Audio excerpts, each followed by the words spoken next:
வணக்கம் நண்பர்களே! இன்றைக்கி நாங்க இப்போ காளான் அறுவடை செய்ய போறோம். இது ஒரு தென்னை மரத்தில அந்த சாப்பிட்ற காளான் முளைச்சிருந்தது. அத நாங்க அறுவடை பண்ணி கொள்ளுவோம். இங்க பாருங்க இதுலயும் கொஞ்சம் காளான் இருக்குது. இதை நாங்க அறுவடை பண்ணி கொள்ளுவோம்.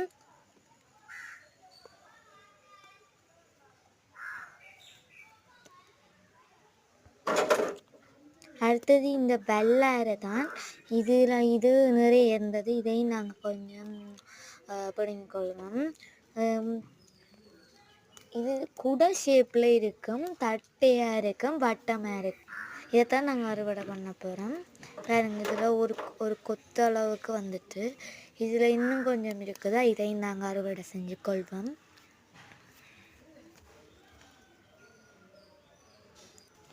இங்கே இந்த மாங்கன்று பார்த்தீங்கன்னா சாப்பிட்டு போட்ட ஒரு விதையிலேருந்து இது முளைச்சிருக்குது. என்ன மாங்கன்றுன்னு எனக்கு தெரியல. ஆனால் இப்போ தான் நான் கார்டன் பக்கம் வரும்போது அது இருந்தது. இங்கே பாருங்க அதில் அதோட விதை இருக்குதா, அதுலேருந்து இந்த கண்டு வந்திருக்குது. அடுத்தது இந்த பூண்ட பேர் எனக்கு தெரியாது. ஆனால் ஒரு மரம் ஃபுல்லாக பூ தான். பார்த்துக்கலாம் இந்த முள்ளில் கூடி பூ இருக்குது. இந்த மரத்தின் பேர் தெரிஞ்சால் நீங்கள் கமெண்ட் பண்ணுங்க. பாருங்க அங்கே பாருங்க ஃபுல்லாக பூ தான். அடுத்தது அம்பர்லங்கா பண்ண போகிறோம். இதையும் நாங்கள் பறித்து கொள்வோம். இந்த மரத்தில் 3 காய்க்கிட்டு இருக்குது, அதையும் நாங்கள் பறிப்போம். இந்த அதில் ஒன்று இருக்குது, அதையும் நாங்கள் பறித்து கொள்வோம். இந்த 3 காய் எங்களுக்கு அறுவடை ஸ்டேஜ்லேருந்து அதை நாங்கள் அறுவடை பண்ணிட்டோம்.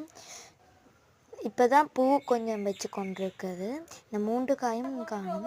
மிளகால இப்போ தான் பழுத்து கொண்டு வருது. பழுத்த பிறகு அதை நாங்கள் அறுவடை செய்கிற வீடியோ நான் போடுறேன். இது இந்த கருவாக்கண்டு. இது இப்போ தான் வளர்ந்து கொண்டு வருது. இது என்ன ஏதோ சீத்தாப்பழம் ஒன்றுவினம், ராமர் சீத்தாவோ சொல்லுவினம், எனக்கு தெரியாது அந்த பேர் சரியாக. அதுவும் கொஞ்சம் இருக்குது. சரி, ஹாப்பி கார்டனிங். இவ்வளோ தான் நாங்கள் அன்றைக்கு அறுவடை பண்ணினோம்.